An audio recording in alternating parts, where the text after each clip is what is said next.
Shalawama, Shalawama. I'm Dr. Yasapa from Zion Law School. Welcome back. Welcome back to Astrotheology. I do apologize for not being with you guys for several days. I've been traveling, and it looks like I am back in business. So, all right. So yeah, we're good. We are good. I am back in business. We are back online with our Astrotheology live stream presentation. So let's give it a minute. Let's give some people a chance to come into the live stream. One of the things that I want to discuss today about today's topic is that we're not in a chapter. We completed our last chapter, our last page rather. We completed the lecture on Freemasonry part 3. We completed that. But at the end of that chapter, there's a notice. So we're going to read through that notice because the notice is very important. The reason why it's important, it appears that the notice is discussing what the dark priesthood did, or the secret society members / the pastors or the religious leaders. What they did to the author, Robert Taylor, in retaliation for revenge, to punish, to actually destroy the author for letting these secrets outside of Freemasonry. Now, you all will recall that the title of this book is The Devil's Pulpit. There's a reason for the title, and we've discussed it many times. The title, it appears, is The Devil's Pulpit because the author took the energy like judo, right? Someone throws a punch at you or kicks you or something like that. You use their momentum against them in judo, or you use their weight against them in judo. So the author did the same thing because these religious leaders branded the author as being the devil's preacher or the devil's chaplain. Hence the title, The Devil's Pulpit, because in the rotunda, which is the location where the author gave all of these sermons that are in this book, The Devil's Pulpit, the rotunda is the location where the author gave those sermons. Okay, so in other words, the devil's pulpit, or the author was giving lectures in the rotunda. Okay, so hence the devil's pulpit. And of course, those religious leaders advised their congregations not to go see the author give his sermons. Okay, so here we see, we're gonna just give it a few minutes, all right, to let other people come inside. I'm outside right now. I don't know if you guys can hear the traffic. I'm next to a highway in a hotel. But anyway, if you guys can hear the cars or if it's distracting, just let me know and I'll go inside. But anyway, so here we are. I'd like to remind everyone, if you have not already subscribed to 101 Ancient Ibaryath, this is our streaming online course where you will learn Ibaryath. This is our ancient language. This is the language that Moses and all of our ancestors spoke and wrote before there ever was a biblical Hebrew, before there ever was a modern Hebrew. There was Ibaryath, Ancient Ibaryath. 101 Ancient Ibaryath is an intensive streaming course. It's intensive and comprehensive, and I teach this course myself. It is composed of 113 video lessons. And this is a course that you're going to want to keep for years and years and years to come. There's no religion, no doctrine in the course. Absolutely no doctrine, absolutely no religion. You're going to learn linguistics, etymology, grammar, parts of speech, so on and so forth. And you're going to get 225 Ibaryath vocabulary words. You're going to get also how words are constructed, how words are made. Or in other words, you're going to get morphology. You're going to get morphology. So now let's just take a look at one more thing before we get started. I want to give it a second for people to come in. So while we're waiting for people to come in, I'll go ahead and show some of our literature. And we'll just, I won't take a long time with this. I'll just take a few minutes, just enough for people to get in. So we've been offline, I think, 4 days, about 4 days. So I hope it's not going to make too much of a difference. All right, so let's continue. So you all will remember our 911 Ibaryath Rescue publication. This is an introductory publication. It introduces you to the pictographs. Oh, do we have a connection? All right, yeah, we still have our connection.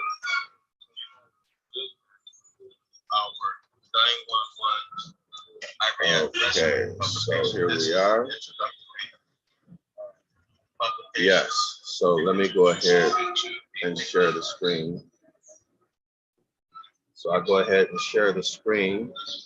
So if you have the interest and the desire to learn our language, I strongly recommend, very strongly recommend that you subscribe to 101 Ancient Ibaryath. The course is only $10 per month. Cancel anytime, no contract. This is the most phenomenal course, the only one of this kind.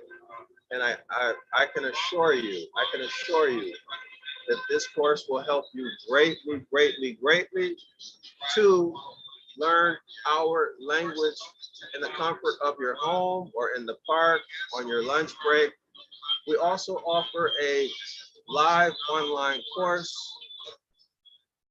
We also offer a live online course every Saturday at 10 a.m. in the morning, every Saturday morning, 10 a.m. Eastern Standard Time, 10 a.m. Eastern Standard Time, where we actually go through Deuteronomy chapter 28, verse 15 through 29. And we actually go and we look at every word, and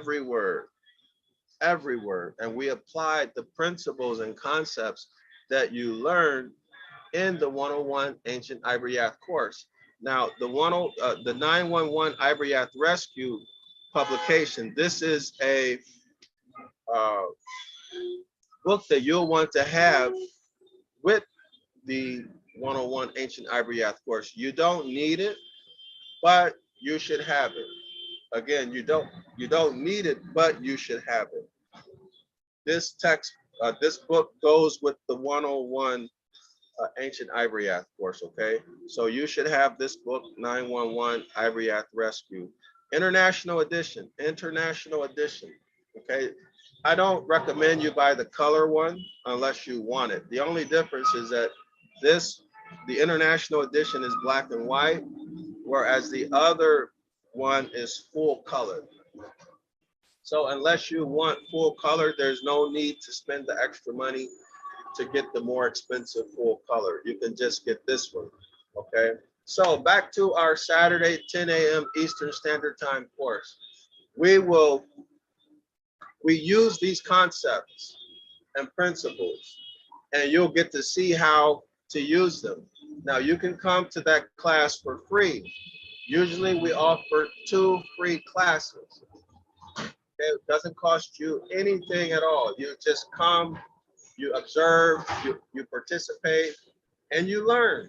And there's no fee for you at all, none whatsoever. Okay, so that's free.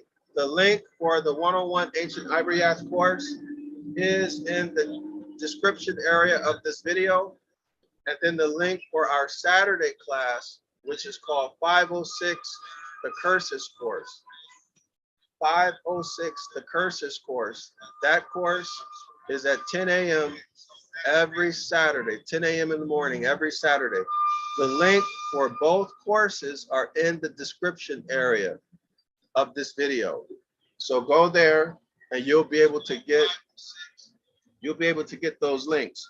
Again, I'm Dr. Yasapo from Zion Law School, and I am ready to get started with our presentation. Okay, this is Astrotheology presentation number 58. Presentation number 58. Okay, so now we have to go. I'm going to show the page. We are on page.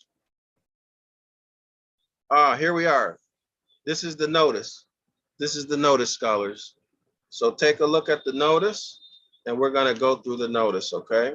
Now, do recall, please, that the author was imprisoned as a result of revealing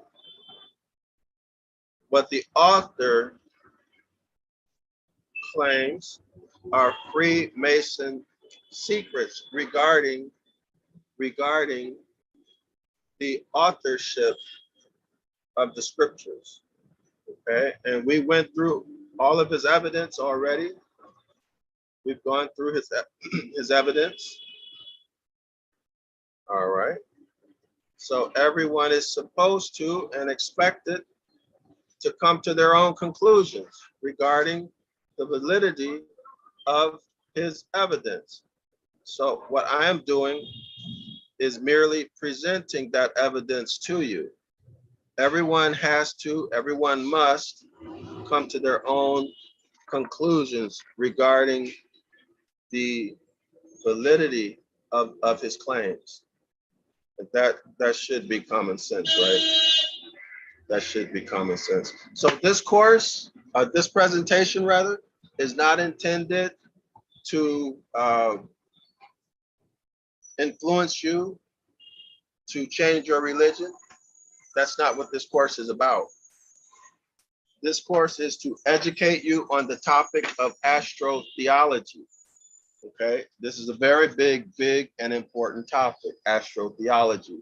We come across astrotheology almost every day when we research Bible topics. So for example, if you see artwork, especially the ancient artwork that the Hebrew Israelites tend to show in their presentations, or well, everybody knows what I'm talking about. There's a lot of astrotheology happening in those pictures. And the only way you see it is if you know what astrotheology is. Now, again, it's up to everyone to make their own conclusions as to whether it is astrotheology or not, right? That's your decision to make. So what I'm going to do is present you the evidence. So what am I going to do? Just like every presentation that I've done, I'm going to read the author's writings. I'm going to interpret those writings. So you may ask, why do I need to interpret the writings? Well, because the writings come from a series of sermons. That's the first thing. So people speak differently than they write. Secondly, these sermons were given in the 1800s, 1810, 1820, 1830s, etc. Now, the writing style, the vocabulary, the idioms, etc., are all different than what we use today. And this book, so what I'm trying to say in short is that this book is a very, very difficult read, a very difficult read. I don't think 95% of the population can read this book and understand it. Most people, I think, will read 1 or 2 chapters and give up because it's a lot of work and it's complicated to get through it, okay? So that's my value proposition. That's why I think that's the reason for you to come here, because I'm going to read it, interpret it, and give some commentary when possible about my life and my experience. So I can assure you that I am not pushing any type of doctrine. All right. Now, if you've been coming here, I've said that a million times. But if you're new here, and this topic might be kind of spooky to you, just be assured that that's not going to happen. And I highly recommend that you start from the very first astrotheology presentation and go through all of them, all of them. So we have at least probably 100 plus hours of content by now. But anyway, that's enough of me talking. Let's get into the notice. All right. So we're only going to cover the notice today. All right. So the notice begins. Oh, by the way, the link for this PDF, you can find the link for this PDF on page 247 of the Devil's Pulpit. Now, the link for the PDF is in the description area of this video. Again, the PDF for the Devil's Pulpit is in the description area of this video. All right, now let me check the live stream before we get started. Give me 1 second. All right, so we're good. Okay, so we're good. So let's begin the course. Again, I'm Dr. Yasafa from Zion Law School. Make sure to subscribe if you have not subscribed. Like and share the video because YouTube is not going to help us get this information out. We cannot depend on YouTube. And if you've been coming here to these presentations since the beginning, you'll know that we've had problems with the live stream. So subscribe if you have not subscribed, and let's get going. Share the video, text someone, call someone and say, hey, the astrotheology video, a live stream is happening, and invite them to come here, okay? So we can have a good group. So to everyone who's been here from the beginning, I want to say shalawama and welcome back, and thank you for showing the discipline and interest to those who have come on and off. You're setting an example for them, and I appreciate that. So for those people who are active in the comment section, I want to say thank you, and please continue to do so. Handle the comment section for me because it's a bit too much for me to try to go back and forth with the comments and focus on the presentation. So I appreciate that support for those of you who are holding it down in the comment section. So here we go. Page 274, The Devil's Pulpit by Robert Taylor. The link is in the description area of the book. Let's begin. Notice. We'll begin with our first paragraph. And here we are, the highlighted portion there. So let's begin.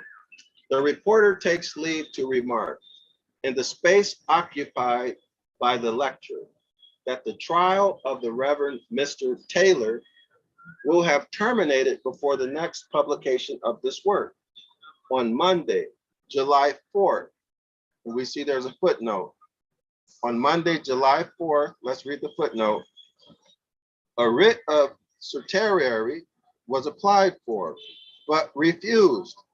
Arraignment at the felon bar being thought more degrading, and the verdict wished for more secure. In other words, the author submitted a writ, which is a legal filing, right? It's a document. The author submitted that writ, and the court refused the writ. Okay, the court refused or the court denied, right? Now, so the author was arraigned as a felon in the felon court. So you all know what a felon is, right? So he was arraigned in the felon court, and according to the text here, it said that the reason for that it was because it's more degrading. It was humiliating for the author to be brought up on felony charges. Okay, and being in the felony court or the felony bar, the prosecutor, his accusers had a better chance, a greater likelihood, probability of convicting the author. Okay, so now let's go into this topic more. We'll go back to the highlighted part. Go back to the paragraph. The reporter takes leave to remark, in the space occupied by the lecture, that the trial of Reverend Mr. Taylor will have terminated before the next publication of this work. On Monday, July 4th, will be decided whether the champion of free public discussion on religious subjects is to be tolerated, or whether his staunch defender of the deity from the really blasphemous imputation of blunder and cruelty is to be again incarcerated. So do you all understand that the author was imprisoned? He was put in jail a first time. So it says again, so this is having reference to the second time the author was to face charges regarding revealing these secrets. And because he revealed the secrets, it appears that he was brought up on blasphemy charges. So let's again continue reading. All right, so let me highlight where we are. Let's begin here. We'll begin there. Or whether his staunch defender of the deity from the really blasphemous imputation of blunder and cruelty is to be again incarcerated at the instance of a society of ignorant fanatics,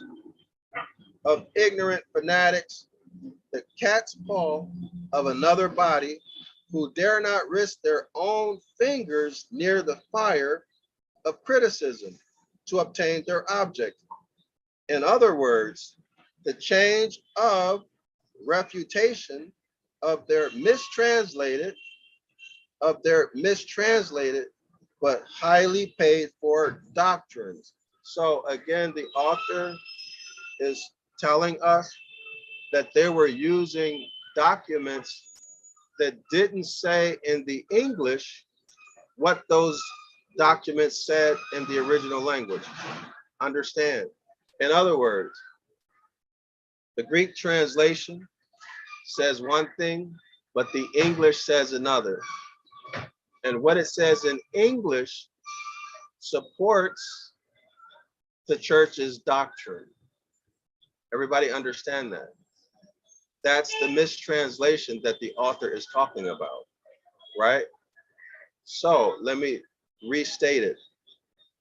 There are astrotheology concepts, according to the author, that have been translated into English that hide the astrotheology. And that's done intentionally to create doctrine.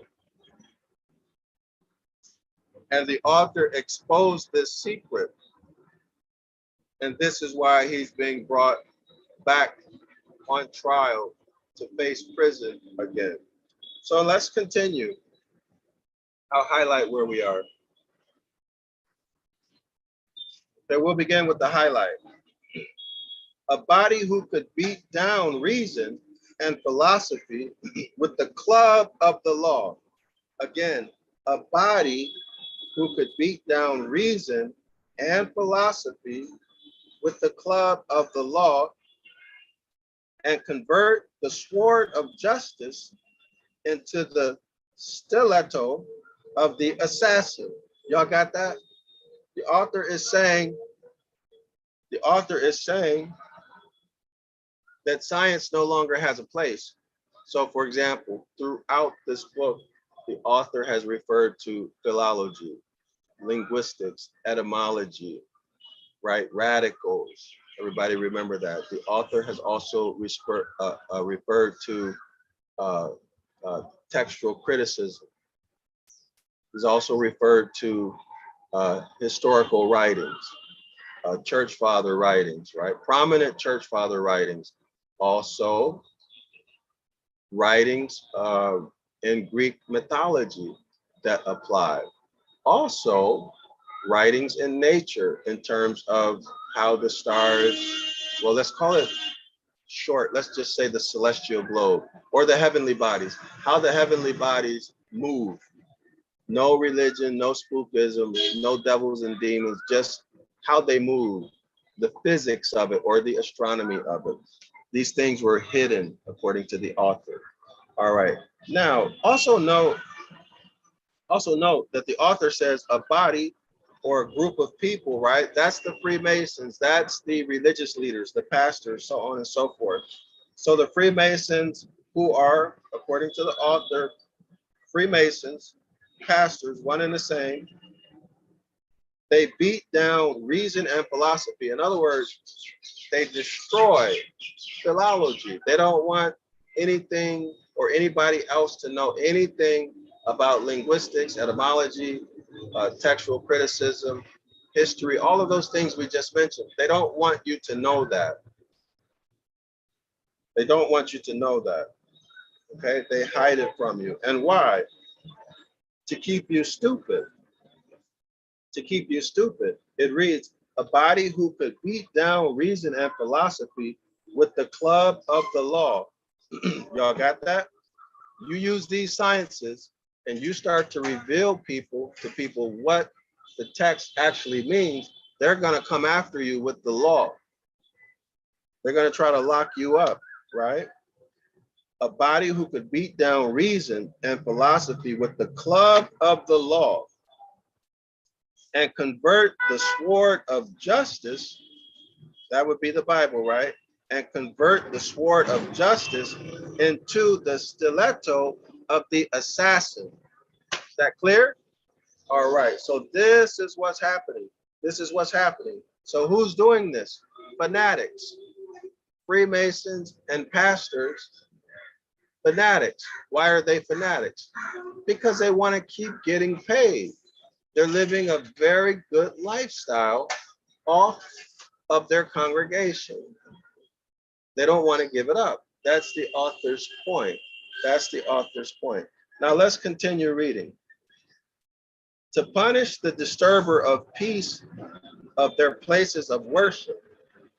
No, but to shield the assorted truth of their doctrines from observation. Everybody see that? The author is saying that they put him in prison once and they're trying to put him in prison a second time, not to protect the people, but again, to shield the assorted truth of their doctrines from observation. In other words, they want to hide that their doctrines are baseless, they're false. Okay, that's the point. They want to hide it. All right, so let's continue. And to stifle inquiry, they don't want you asking questions. Now remember, the author took us through a long, excuse me, sir. Can you please? Just give me a break, man. I don't smoke. Thank you. You see, I'm trying to teach. Okay, I'm sorry. I'm sorry, scholars. Let me continue. Some guy was smoking and let me try to continue. Give me one moment, please. I lost my space here. All right. Let's try it again. Okay, so a body who could beat down reason and philosophy with the club of the law and convert the word of justice into the stiletto of the assassin. Y'all see that? Now that's real, y'all. That's real. That's not poetry. That's not poetry. These people will kill you. We have seen during the Renaissance and all throughout our history dealing with the hybrid troglodyte European that they will end your blank. And the reason why I'm saying that is because I don't want the YouTube algorithm to do anything that's going to harm this video from being pushed. But these people will terminate you over this religion. Now, why is that? Why is that? Because religion is their primary mechanism of mental slavery, their primary mechanism of oppressing you. And unless you begin to ask questions, remember the author refers to question asking as criticism. Unless you develop the comfort and the art of asking intelligent, or let's say high quality questions or relevant questions, you're doomed. You're doomed because you're going to be in the realm of belief and dependency. Okay? These people don't want you asking questions because once you start to ask questions, their doctrines fall apart. This has been the author's premise throughout the whole book. We have to start asking questions. All right. So, but asking the question, of course, is not enough, right? We have to search for the answer. Asking the question is the first step. Searching for the answer is the second step. Okay, now let's continue. The masked freebooters call for the aid of the law of the land. Y'all see that? So the Freemasons and the pastors, they're going to the courts and saying, hey, you know, we need you to help us out. Now, why is this? Well, the author has told us several chapters ago that the Freemasons cover all professions. They cover all professions. So that includes law.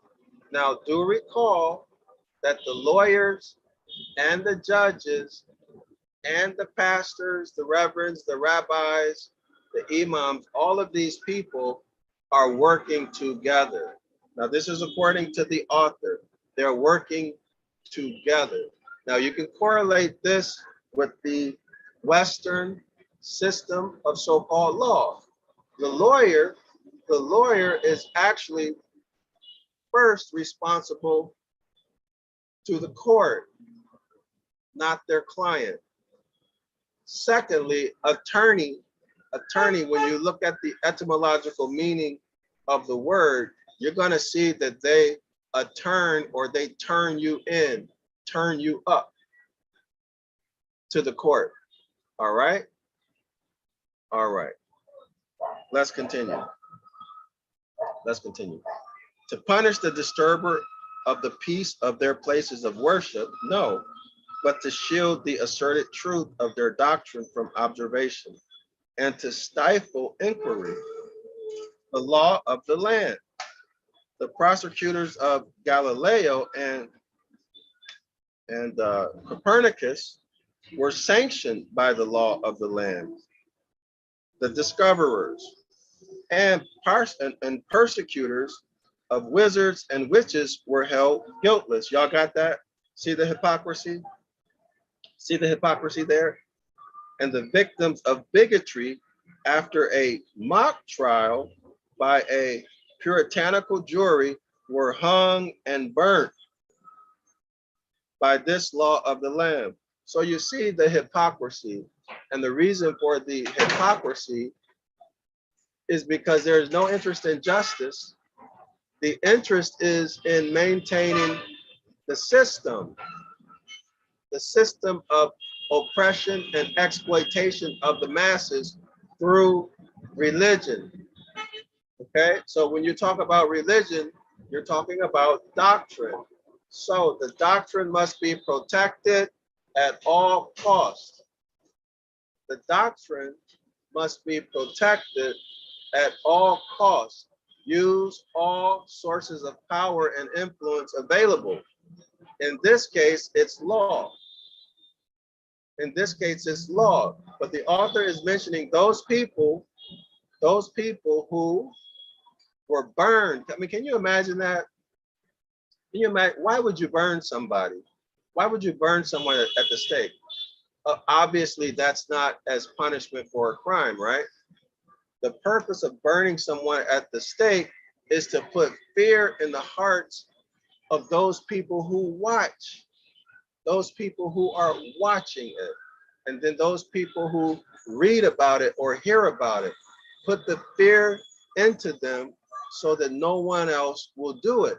That is the reason to burn someone at the stake or to do any type of torture to another person. It is to make everyone else scared. So the message here is that the church, the courts, the Freemasons, all working together to terrorize, to absolutely terrorize, and to put fear in people so that they then would not ask questions about the religious doctrine. That's the point here. Let's continue.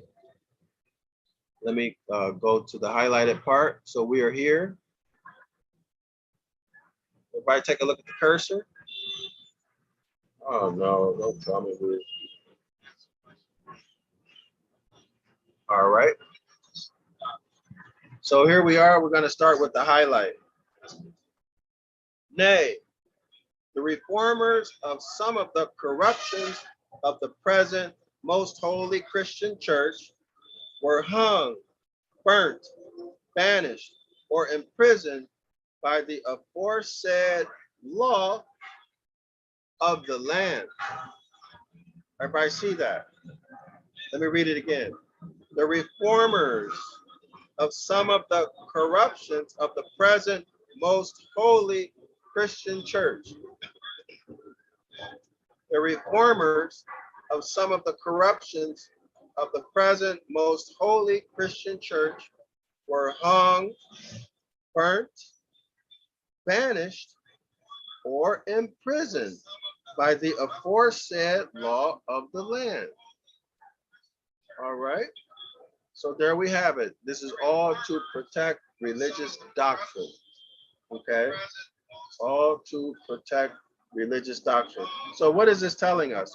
This is telling us that people, all of these people who are doing these things, these are just people, right? People will go to extreme lengths. They'll go to extreme lengths to protect their power and their money, okay? Regardless of how shameful it is that they got the money. Okay, so let's continue to the next paragraph. And by the way, put your questions and comments in the comment section. Remember that, one, I'm Dr. Yasafa and I don't know everything. And then two, I can only think about one or two things at a time. And three, more important than all of that, is that there's someone who may be listening to this presentation today, tomorrow, 10 years from now, who resonates better or more with you than they do with me. So if you ask your question or put your comment in there, that's going to help somebody. Somebody who, let's say me, myself, maybe I'm not able to reach that person, but you can reach that person. Or someone's asking a question, but they're too shy to type it in the comments section. But you have the same question. And then maybe there's someone else, me or someone else, who can answer that question for you. So don't be shy, be very, very active in the comment section. And then finally, that also helps the YouTube algorithm. Okay, that activates the YouTube algorithm. At least that's what people say. So let's continue. Next paragraph. Next paragraph. I'm hoping we can get through this. You know, the print is very, very small, but Maybe there's more text here. But anyway, let's continue. We'll go as far as we can go. The attempt of the church to draw on government, y'all hear that? The attempt of the church to draw on government, its former coadjutor or aid, at once proclaims its political connection. Y'all see that? We just said that. All right. The church and the state are connected. It's a lie that church and state are separate. That is not true. It's not true. The attempt of the church to draw on government, its former coadjutor, for aid, at once proclaims its political connection, notwithstanding the assertion of aid. Let me repeat that. Notwithstanding the assertion of Earl Grey on Tuesday night in reply to the inquiry of the saintly Lord Warncliffe, in his Majesty's ministers would extend the accustomed aid to the established church. Quote, government, he said, would continue to afford its support to the church in return for the zeal and attention with which it disregarded its duty to whom? And on account of the superior merit of its religious instruction. Y'all got that? Superior merit of its religious instruction. In other words, the church's doctrine is superior. And the court would grant the favors based upon the merit of their doctrine. See, there's no equal justice. There's no equal justice, right? Remember the balance scales? Libra in astronomy, balance scales, righteousness. Everybody remember that? But in the US system, the scales are unbalanced, right? The scales are unbalanced, meaning what? The justice is not equal. You can hang that up, all right? That's only for babies and ignorant people, all right? There is no equal justice. Let's continue. Let's continue with our paragraph. A merit not allowed to be questioned or suit. Y'all hear that? You cannot question the merit. Now remember, the merit is based on their doctrine. So you cannot question their doctrine. So why again, go through all of this to protect doctrine? Well, because that's the principal means of colonizing your mind. It is the principal means of taking everything you have and that you will ever get and that your children will have and that your children will ever get. It is through religious doctrine that the mind is oppressed and that the body is oppressed. Now remember, you can correlate this to what? You can correlate this to the miseducation of the so-called Negro by Carter G. Woodson. The indoctrination system that the so-called Negroes underwent and are still undergoing. Colonization of the mind.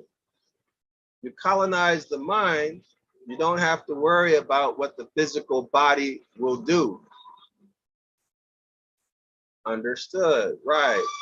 And as Carter G. Woodson said, he said, if that Negro cannot find a back door to enter into, he'll make a back door. But he definitely will not enter into the front door. All right, let's continue. Let's continue with our paragraph. Merit need not be, let me repeat, let me highlight this, y'all. Give me 1 second. Here we are. We'll start at the highlight there, right here. All right. So it reads, merit needs not the protection here sought. It has nothing to lose by investigation. Y'all understand that? Merit needs not the protection here sought. The author is saying there's no need to protect the church's doctrine. Merit needs not the protection here sought. Okay, let me find my place again. Okay, merit has nothing to lose by investigation and everything to gain by its publicity. In other words, ask questions about the merit, stop hiding it. Ask questions about the doctrine, stop hiding it.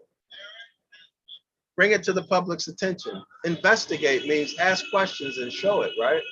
Ask questions, criticize, not like negatives, talking negative about, no. The author means by criticism, ask questions, doubt, don't believe, doubt, ask questions based in science.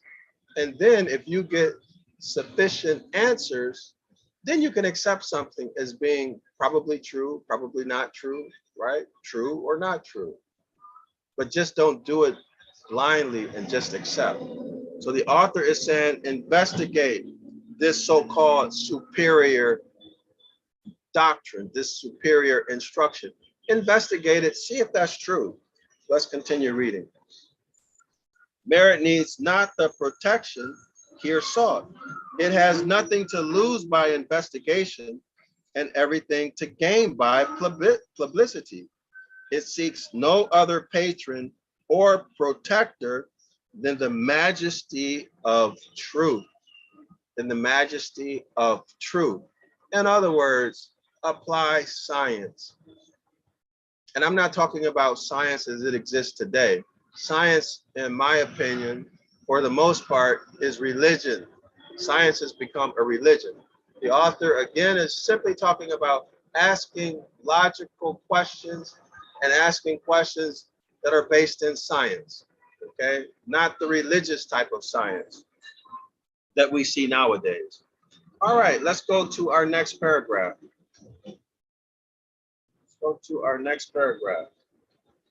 All right, so we're almost at the bottom of the page. The highlighted part here. Let's read.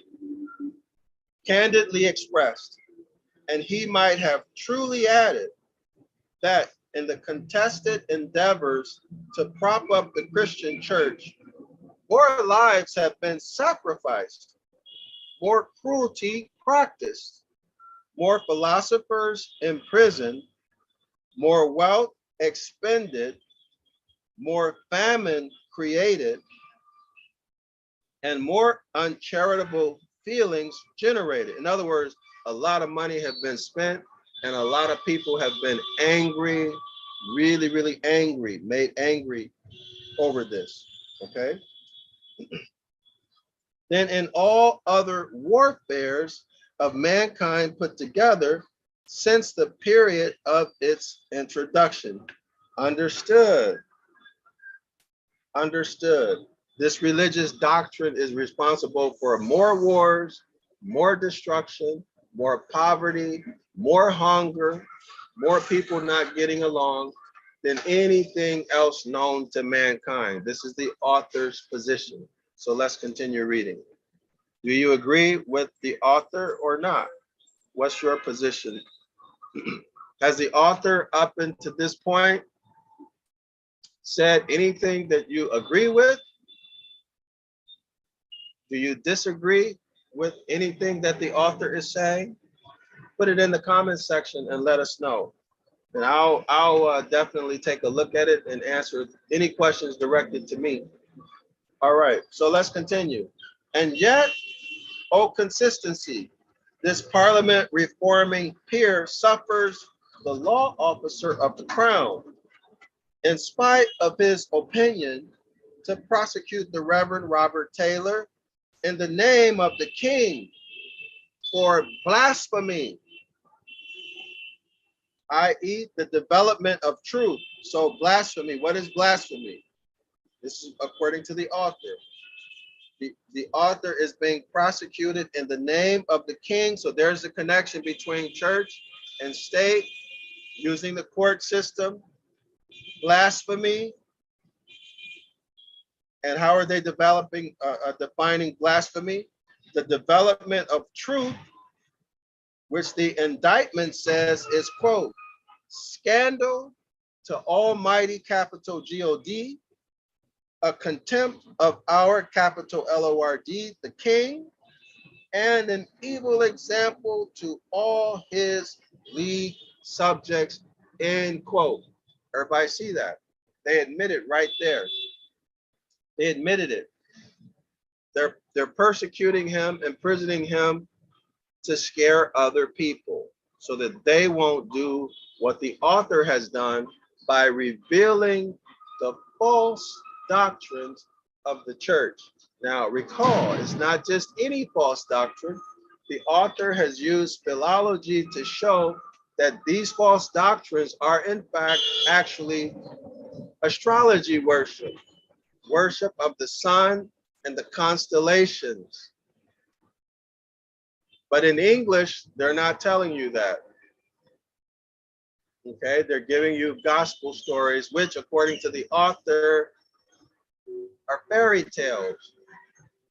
And these gospel stories, these fairy tales, according to the author, are telling the story of the sun's migration from one zodiac sign and to the other zodiac sign on an annual basis. Now, this is the author's claim, not Dr. Yasapa's claim. You make the decision whether or not the author presents sufficient evidence to prove his claim. So we've read through the entire book up into this point. You can make a judgment on the author's claims and evidence presented and come to your own conclusion. Let's go to page 275. Page 275. Give me 1 second, y'all. I'm in a kind of an uncomfortable position. This is my first time working here, and I'm a little bit not, oh, there we go. It's a little bit uncomfortable, to be honest with you. The guy came out here smoking, and now my throat hurts. As a matter of fact, give me 1 second, y'all. Let me order some. Give me 1 second. I gotta do something about my throat. I'll be right back. Just one moment.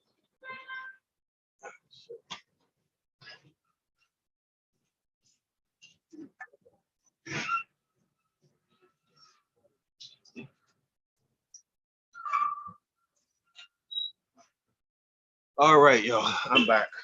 So again, I'm Dr. Yasapa from Zion Law School. Give me 1 second, scholars. I have to go about our housekeeping business. You know, we are a university. We are not a religious type of organization. We are a university. So I want to take this time to remind you. Oh, by the way, for everybody who subscribed, let me say thank you for subscribing to the 101 Ancient Ibaryath course. We appreciate your support. This helps not only yourself, but it helps other people, because as you learn, I'm sure you'll talk to other people. I'm sure you'll probably even begin to teach people what you're learning. So this helps us as a nation to return to the Most High. And I can tell you from personal experience, and you can see it for yourself, when you come to our 506 The Curses course, which is a live online course every Saturday, 10 a.m. Eastern Standard Time. You will see with your own eyes that what's written in English is very often not what is written in the Ibaryath. Okay, it is not what is written in the Ibaryath. So you'll get to see that with your own eyes when you come to our class one Saturday. It won't cost you anything. You don't have to buy anything. But if you want to buy one of our books, we would appreciate your support in that way. So here, let's take a look at this. Here you can see the top line This is Ibaryath. This is our Ibaryath. Okay, the bottom line, you see this in English. Okay, and then you see the English, the verse in English here. So when you come to our class, you'll actually learn how to read this. Okay, even in the 101 Ancient Ibaryath course, you're going to learn a lot of what we're teaching in the class. But in the class is 1,000 times more in depth. I don't know how to explain it. Can't find the words to explain it. You have to experience the class, but you'll see how to use this information. You'll learn how all of this is put together, right? If you like making things, you're gonna learn how this is made. You can think of it that way. You'll learn how to speak the words. You'll learn how to translate and all of these things. But anyway, this is just a reminder. If you have not subscribed, consider subscribing now. This helps us return to the Most High. This is also helping us deal with Jeremiah chapter 8, verse 8. Again, this helps us deal with or counter Jeremiah chapter 8, verse 8. So let's pull that up, and then we'll go back to the text. But I have to do this. I have to do this. I think for obvious reasons. So we're at Jeremiah 8:8 on the Bible Hub. Let's go down to the Amplified Bible. All right, so here we are. Let me highlight it. So I'm going to begin reading from here. This is Jeremiah chapter 8, verse 8 in the Amplified Bible, which reads, "How can you say we are wise? Wisdom is the proper application of knowledge." So how can you say that we're applying knowledge correctly? "And the law of the Most High is with us." You understand that? So how can you say we are applying the Most High's instructions correctly? Because if we're applying it correctly, the Most High is going to be with us. But if we are not applying it correctly, the Most High will not be with us. Why? We go back to the contract, Deuteronomy chapter 28.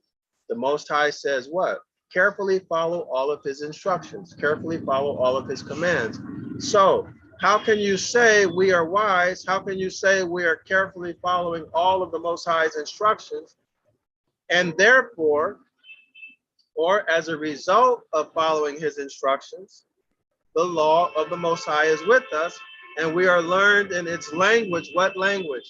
Ancient Ibaryath, not biblical Hebrew, not modern Hebrew.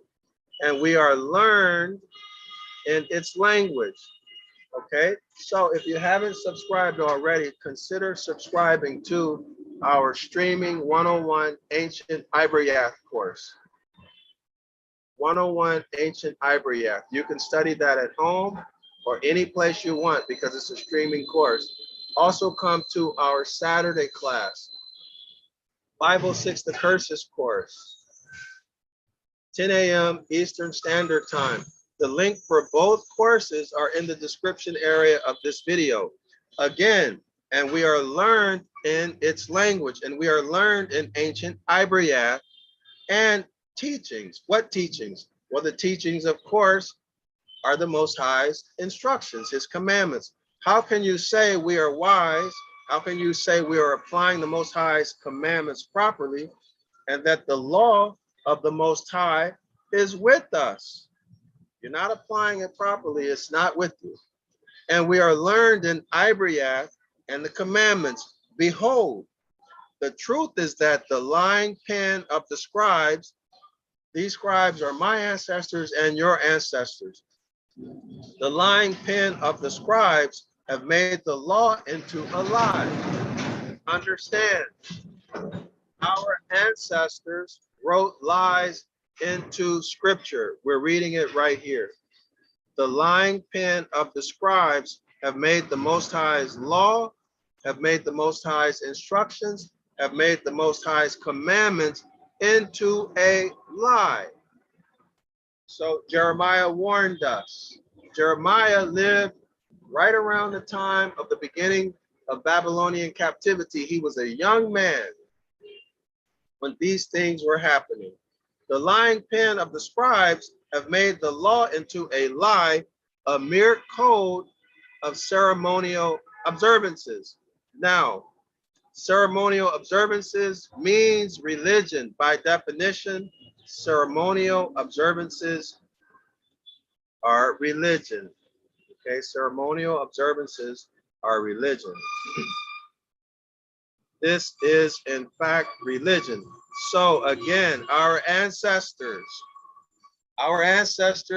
wrote lies in scriptures to create religion. What religion came into existence during or shortly after Babylonian captivity? Judaism. Next, according to tradition, Judaism, Christianity, Islam, Judaism, Christianity, and all offshoots, the Baptist religions, Seventh-day Adventists, Episcopalian, Methodist, all of these offshoot religions. Now, let me ask you this question. The lying pen of the scribes have made the law or the commandments into a lie, a mere code of ceremonial observances. The lying pen of the scribes have made the law into religion. We just named the religion. So before the lies were written, our people were not involved in religion. We were not involved in religion. That includes all of the Christian religions. We were not involved in religion. That includes Judaism, which is a religion, not the bloodline people. Judaism is a religion. Anybody can join it, regardless of nationality.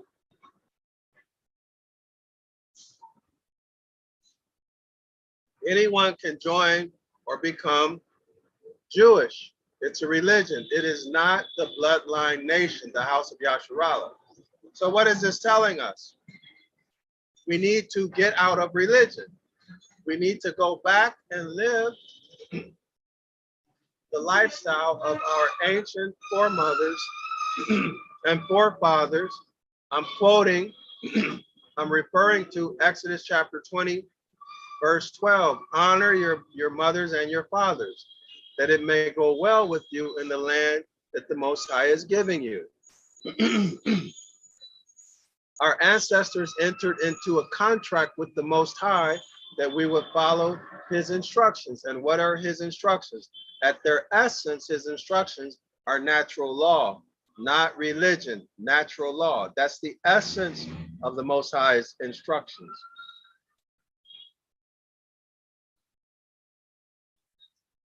Man, scholars, that guy smoking, it really irritated my throat.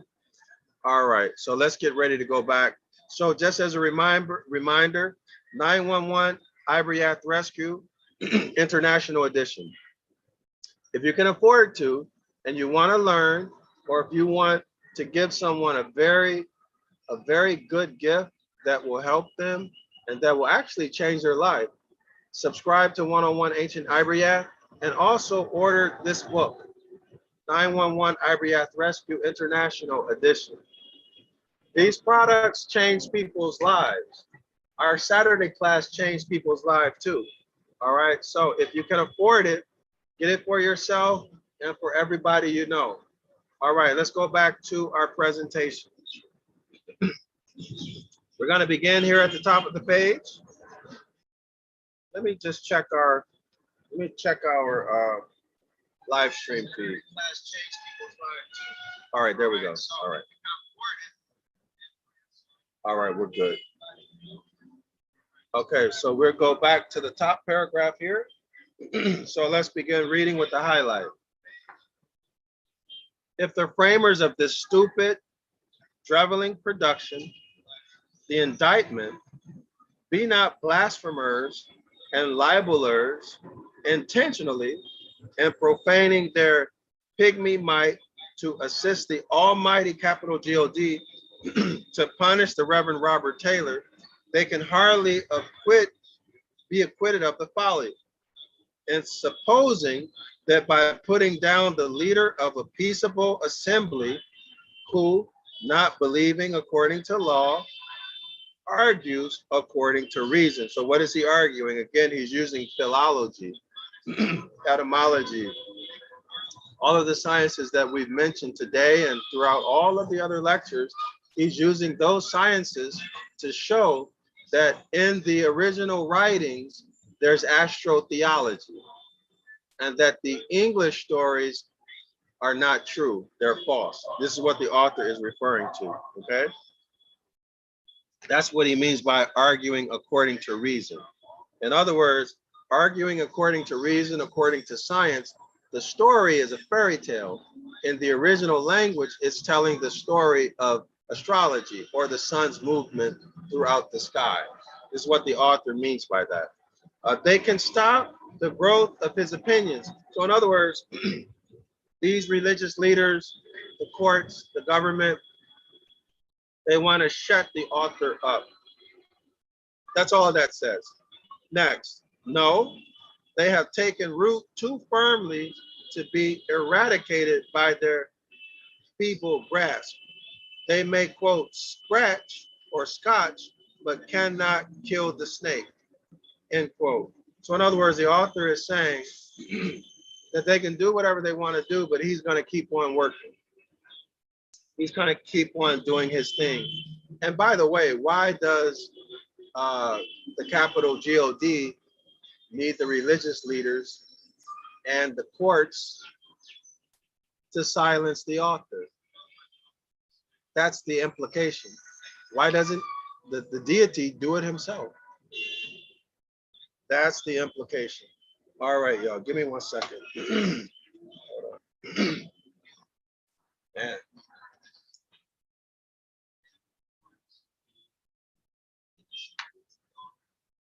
All right. Next paragraph. We'll start with the highlight. So here we are. The persecuted discourses are to be found on page 209 and 222 of this work. So let's go there real quick, y'all. 209 and 222. Let's see what he says here. 209 and 222. Is it? Yeah, 222. Yeah, give me 1 second. When he says this work, I don't know what work he's talking about. If he's talking about a legal filing or this book. So let's see. So I'm on page 209. Oh, the crucifixion of the Christ. Okay, so if he's talking about this book, he's talking about the chapter on the crucifixion of Christ, a Good Friday sermon. That was a pretty good chapter, actually. All right, it starts on page 209, ends on page 222. So I think that's what he's talking about. All right, so now let's continue. The persecuted discourses are to be found on page 209 and 222 of this book. And the reporter takes this opportunity to inform the reader of the pulpit that notes of all the reverend gentleman's discourses have been taken up to the present time and will be published in the order of their delivery weekly. Mr. Taylor has given notice of his intention to deliver the substance of his intended defiance at the Rotunda 4 times this week, which will also be carefully noted. Thus, subscribers to the Devil's Pulpit will possess, even though their instructor be again immersed in a dungeon, even though their instructor will again be put in prison, a volume of astronomical information unequaled by any writer on the subject in ancient or modern times. Scholars, do you understand what the author here just told us? I'm going to explain this in 1 second. Not so much explain, I'm going to give some insight or make some connections. Let me put it that way. I'm going to make some connections. So again, the author is saying what really got the church angry, what really got the church angry was the chapter on that begins on page 209, which is the crucifixion of Christ. That's what really made the church angry. Okay? That really made them angry. All of the author's sermons that are being mentioned in the paragraph we just read are in this book, The Devil's Pulpit. All of those sermons are in this book. Okay? So he's being brought up on charges for all of these sermons. But what really made them angry is the crucifixion of the Christ sermon. Okay, let's continue. I want to just read something. I'm going to read Mr. Taylor. So I'm going to read from here, Mr. Taylor. All right, so Mr. Taylor, let's go through that.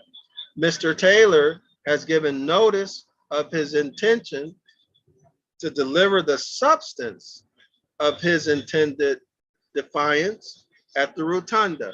Now, remember, when I first started this presentation, I told you that the author gave these sermons or these lectures in a place called the rotunda.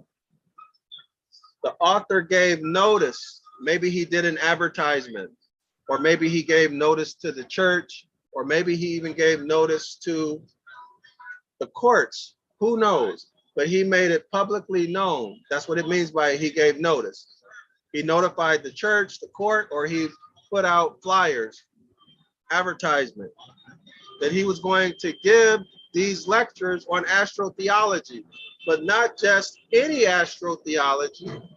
He was going to give the most comprehensive and complete sermon on astrotheology that had been given up until that date.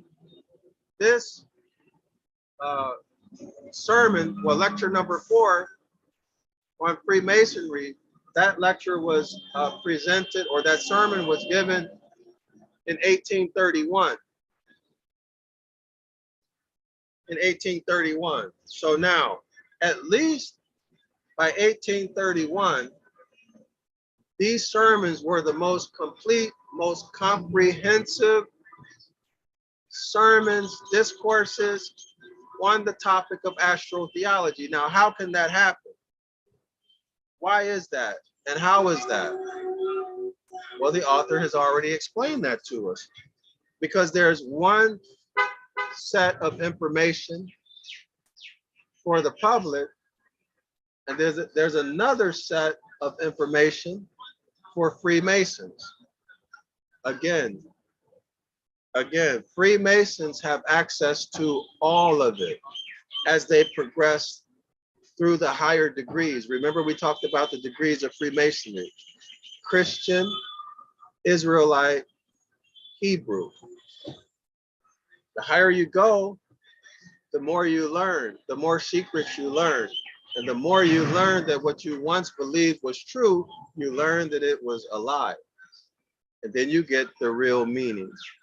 All the way, that continues all the way until you get to the top.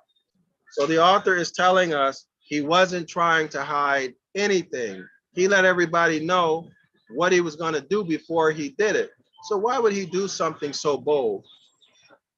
Why would he do something so bold? Well, one, because it appears to me, since I've read this whole book, it appears that the author was attempting to relieve his conscience, because he knowingly taught lies until his conscience would not allow him to do it anymore. So he spilled the beans. He started telling the truth, and he let everybody know. He's trying to make himself right. That's what he's trying to do. He's trying to correct the wrongs that he did by telling lies. Also, the more people he told that he would do the lectures, the more people who will show up, and the more people he could help free from the mental bondage. That's what's happening here in this paragraph. So let's continue reading.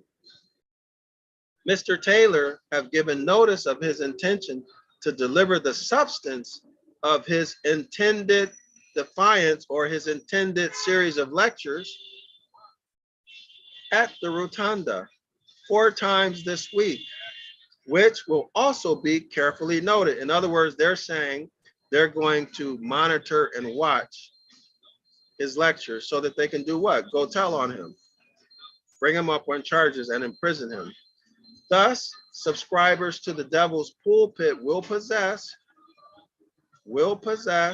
even though their instructor be again imprisoned, a volume of astronomical information, a volume of astronomical knowledge unequaled by any writer on the subject in ancient or modern times.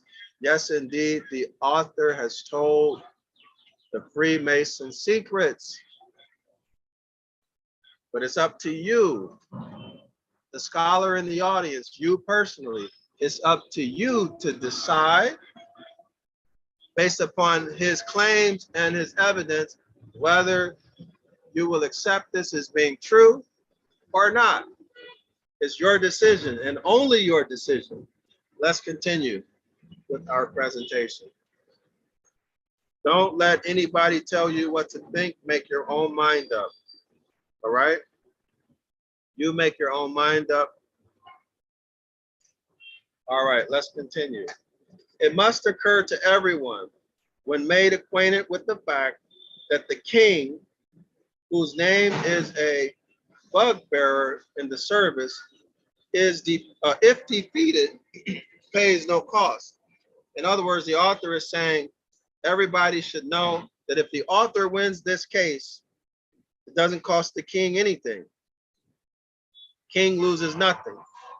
That the expenses falling on the defendant are themselves sufficient to crush any wealthy individual. So y'all see what they're telling us, and they do this to this day.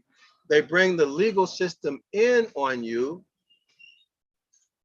so that they can make you spend your money and break you, ruin you financially. They don't have anything at risk. You, if they bring charges on you, you have everything at risk. Your finances, you're going to be broke, and or you're going to go to prison, right? You're going to be broke. You're going to spend a lot of money, and hopefully you don't go to prison. But in either case, whether you go to prison or not, you're going to spend a lot of money. So when they do these lawsuits, these are malicious lawsuits intended to ruin you financially. Now, Zion Law School scholars will note, because we saw it, it is written in the contract that this is exactly what they would do to us. Malicious court trials. It's written right there in the contract underneath the English. Let's continue. Let's continue. Let's continue. This is one of the benefits, one of the superior benefits that you get from coming to our Saturday 10 a.m. Eastern Standard Time course. You learn these things. It's actually written right there in the document. It's written right there. All right, now let's continue. That the malicious lawsuits would be used against us. Okay, it's actually written there. But I guarantee you that you've never read it. If you've read Deuteronomy 28, 29, 30, I guarantee you, you've never read that. You're not aware of it.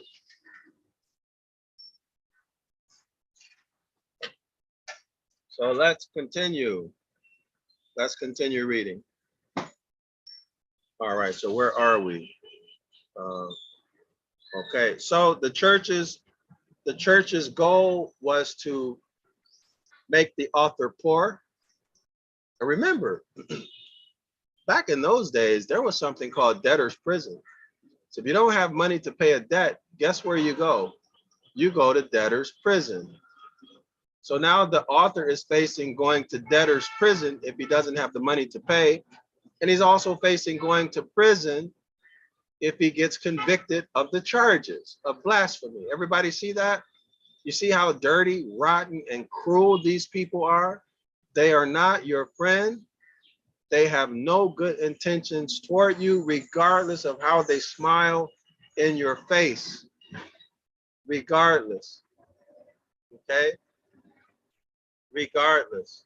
Don't let these people sweet talk you, and don't be mesmerized thinking that they're your friends. They are not. They're enemies. And the faster we as a people come to terms with that, there's nothing we can do to make these people like us. There's nothing that we can do to make them take it easy on us. They're not going to do that. But that's another story. Let's continue reading where the highlight is.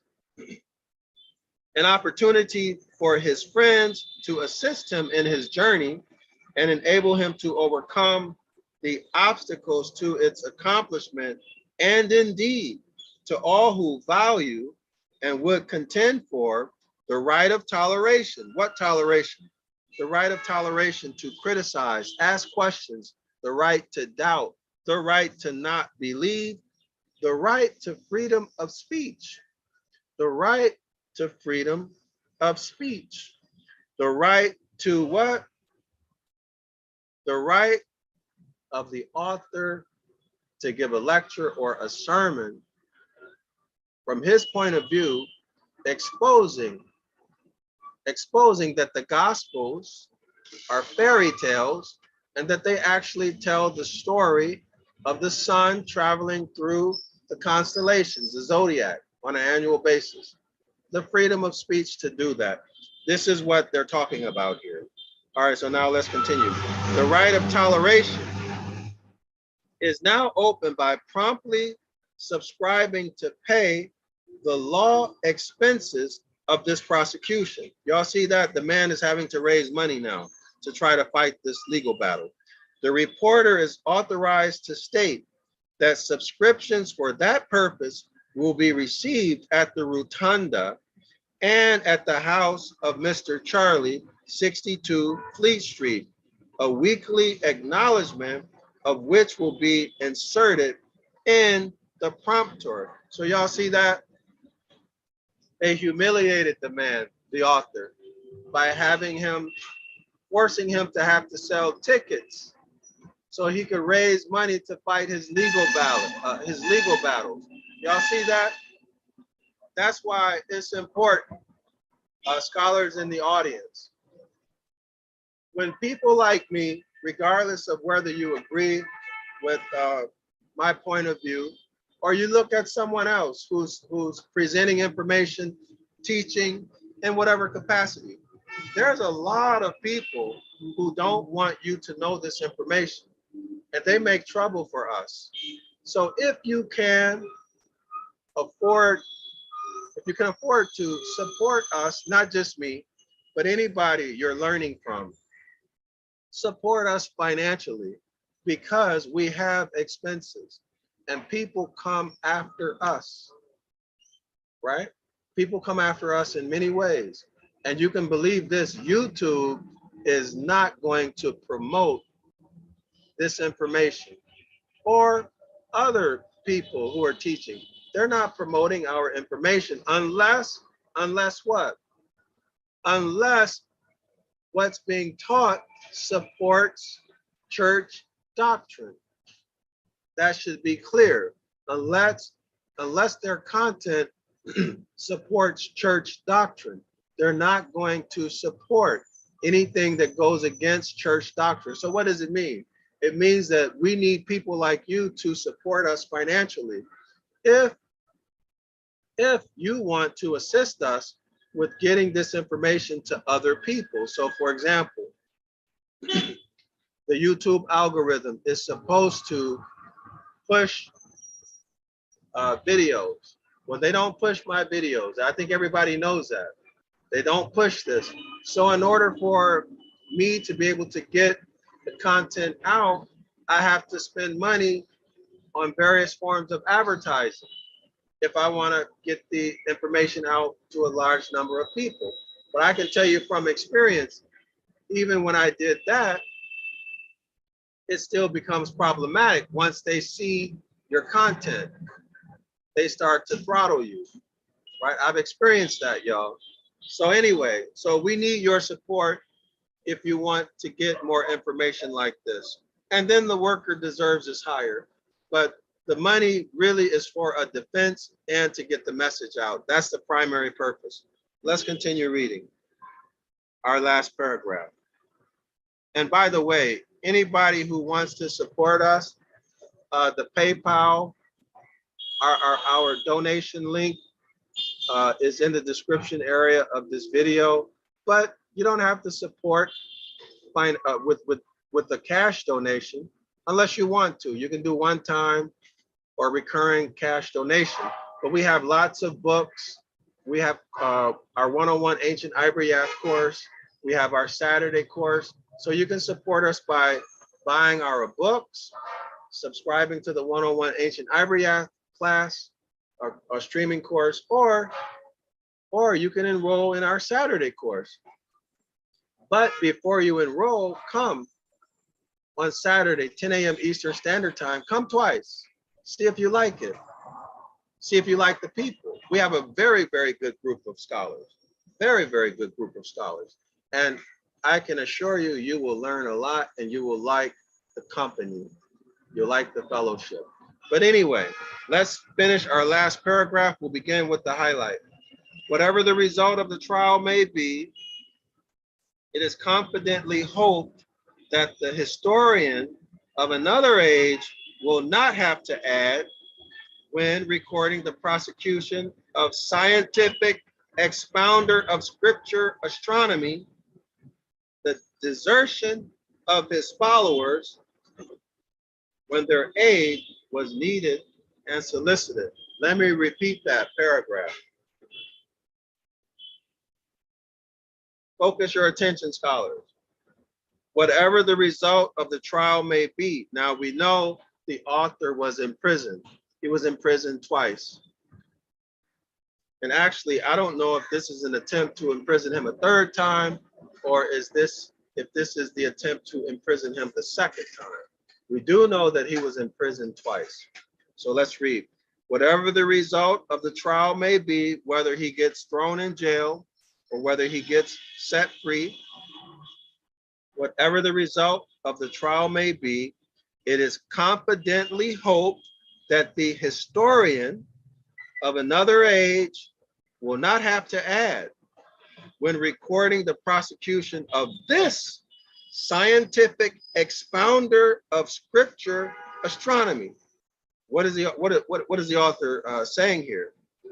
He's saying that he hopes that in the future, someone like me, and I'm only saying me to speak for myself, someone like me who's presenting a scientific analysis, or who's presenting the scripture, the Torah, word for word, as it literally is in Ibaryath. No doctrine. No doctrine. Someone like me, someone like the author, who has presented his information according to science, philology, specifically claiming and presenting evidence to support his claim that the Gospels are astrology. He's saying that he hopes that another person who does that won't be thrown in jail, will not be thrown in jail. Let's continue reading.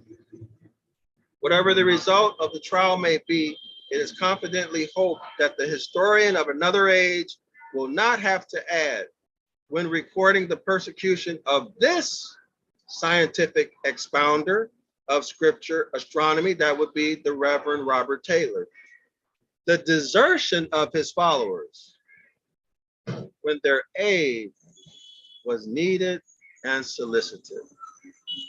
All right, y'all got that? Y'all got that? So in other words, the church and the government is hoping that the Reverend Robert Taylor's followers would abandon him,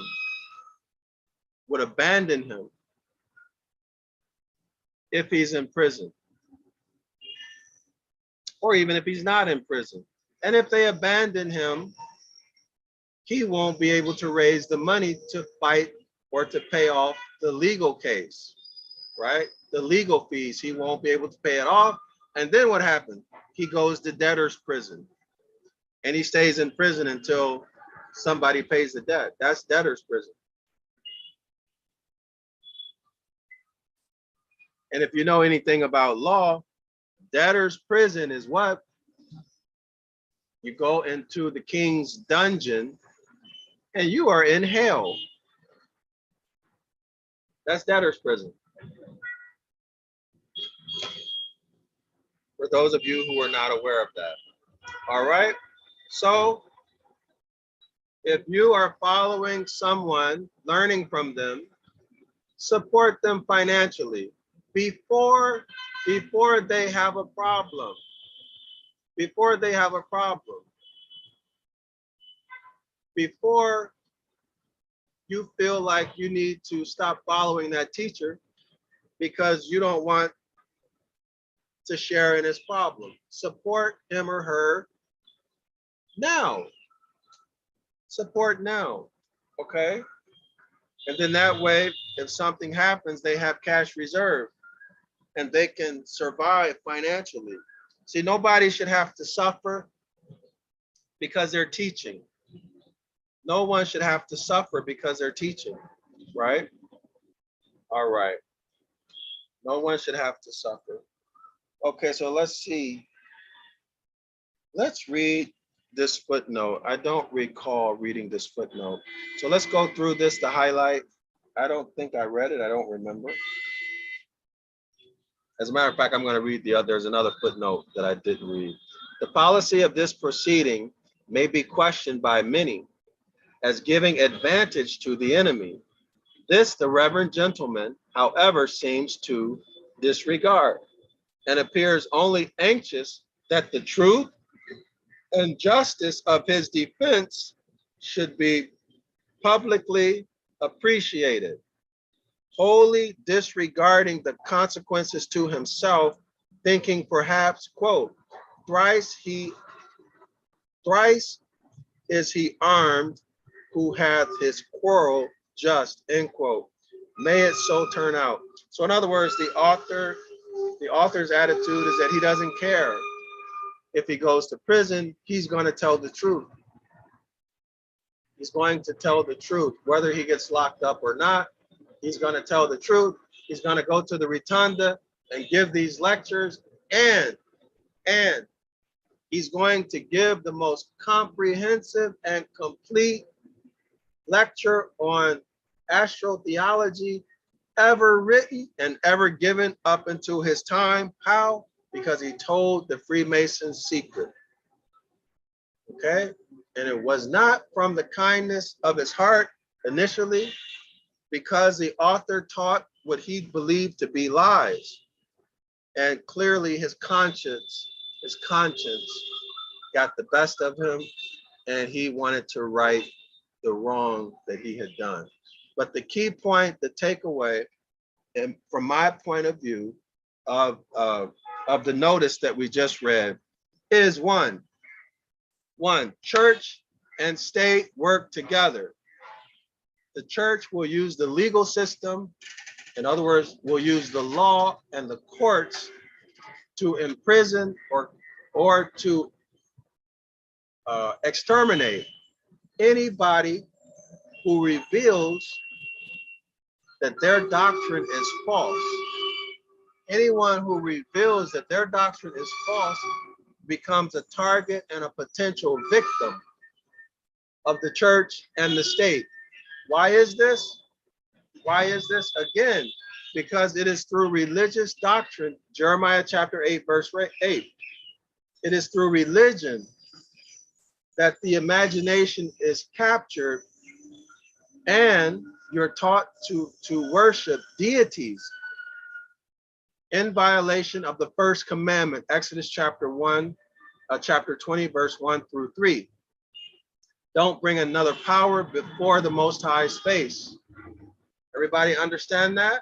So now they have you breaking the law. They have you worshiping external deities.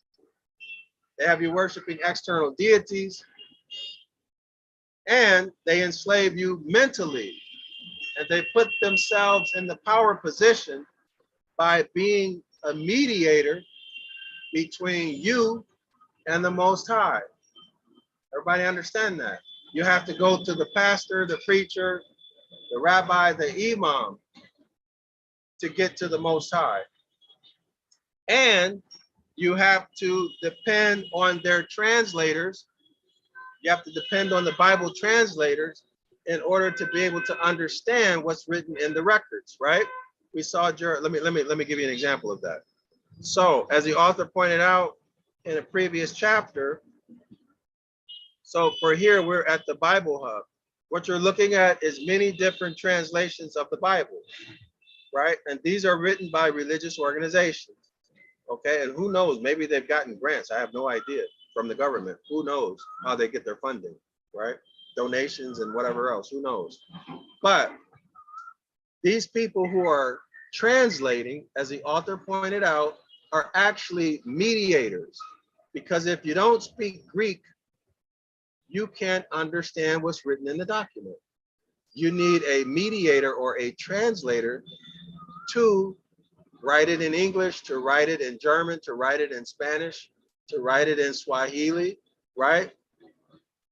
Okay, so this is what the author has been referring to. So that's a big problem for us. So the takeaway, again, let me continue. So the takeaway, again, is that the church, all Christianity, all of these religions, not just one, are working with the state to indoctrinate,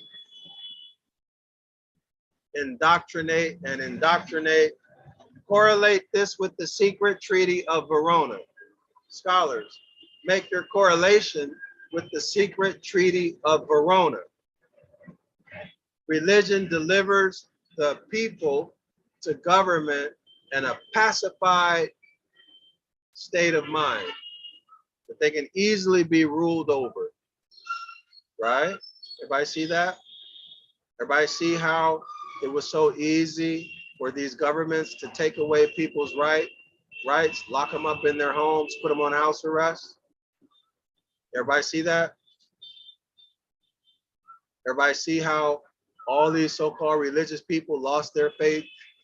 They lost their faith in their deity, and they started listening to the government scientists, not just in the US, every country across the world.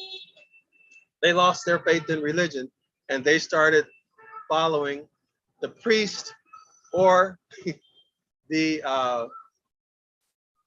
scientist.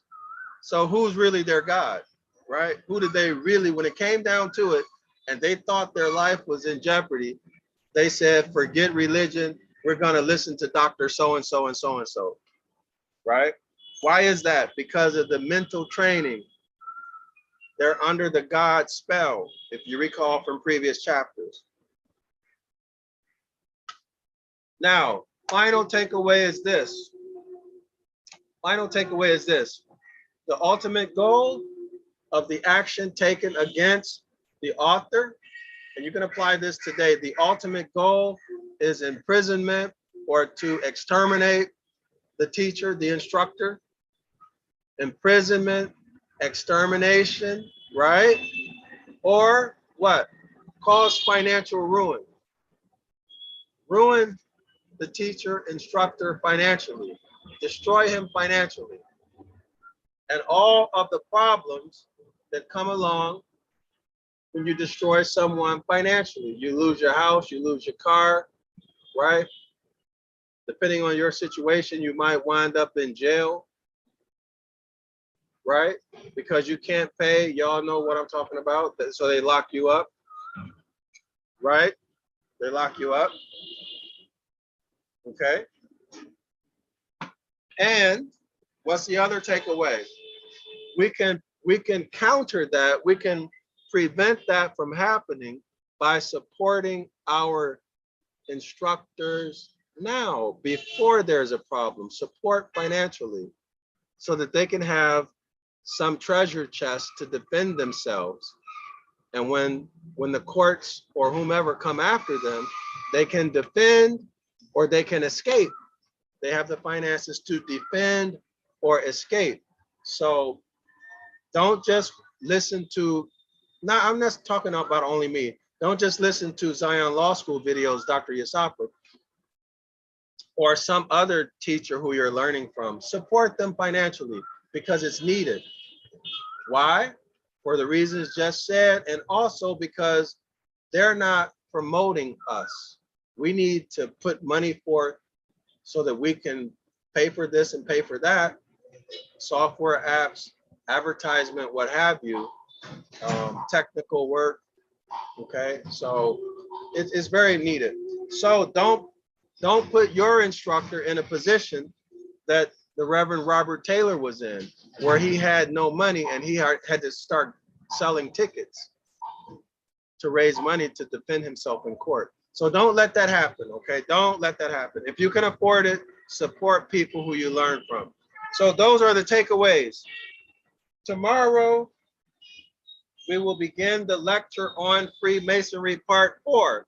This is the last lecture on Freemasonry. We'll start at the same time, 9 o'clock p.m. tomorrow. Lecture on Freemasonry Part 4. I'm Dr. Yasapa. Thank you for spending your evening with me. I do appreciate your time. And again, subscribe to our streaming 101 Ancient Ibaryath course. Order the 911 Ibaryath Rescue book. Now remember, scholars, this is the only book to order on Amazon. All other books that we publish, you can please order them on our website, zionlawschool.org. And then also, let me show y'all some links. So you can go to zionlawschool.org, which is our YouTube, and click on products, okay? Or you can go to the description area of this video. All right, let me go through some of the comments here. Sorry, y'all. I wish I could have read these earlier on. Let me go through the comments. All right, so TR Factor Record says facts. Roderick's point of view says, if the author did not have proof or reasonable doubt about the religion, they would not have mentioned. But of course, we also must consider being atheist. Okay, good point, Roderick's point of view. Good point. And it's good to see everybody back, y'all. It's really, really good to see you all back. Good to see y'all. Let me continue going through our comments. Appalachian Joel, Islam, grand rising to all, Shalawama. We woke now. Shalawama, Doc, good to see you. Thanks for tuning in. Much appreciated. Appalachian Joel writes, no worry about jail now. Too many of us are up. If one thing the whole BS jab did is some folks saw pulpitters for whom they really are. That's true. That's true. Appalachian Joel writes, under the excellent point, Appalachian Joel, under the Esquire's chambers. Good point, good point.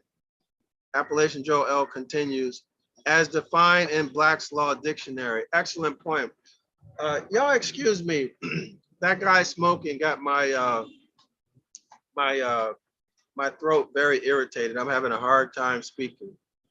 All right, so it's good to see people actually are here. I was worried that because I was absent for so many. By the way, scholars, I'm in India now. I'm in Mumbai, India. So I think my travel time was 25 hours, about 25 hours travel time. And it's very nice here, actually. Very, very nice. The weather is beautiful. I'm happy to be here. But this is what, if you all remember, when I was in Mexico, I was held up trying to leave Mexico twice. I missed 2 flights. I missed 2 flights trying to leave Mexico. But they've made travel so complicated right now. International travel is so complicated. But anyway, I was able to fly, and it was last minute. I thought I was going to miss my flight again, but I was able to get it. And so now I'm here, and I'm in a little hotel right now, and I'm searching for an apartment in the city that I want to move to. So as soon as I find a nice little place for me to live in, I'm gonna move there. And I don't know if you guys can hear the cars because I'm sitting outside on like a little patio and there's a highway. But as soon as I get settled in, I'll be inside. It'll be much better. It'll be a much better presentation if there's any type of noise that you guys heard. So just give me a while. Let me get settled in. All right, so are there any questions? And if there's anyone in the audience who would like to come in and give their point of view, or let's say an opposing point of view in terms of the Gospels, or even the whole Bible, an opposing point of view, mean opposing to the author, you're welcome to come in, and I'll interview you, and I won't ask any type of got you questions, and it won't be an aggressive confrontational interview.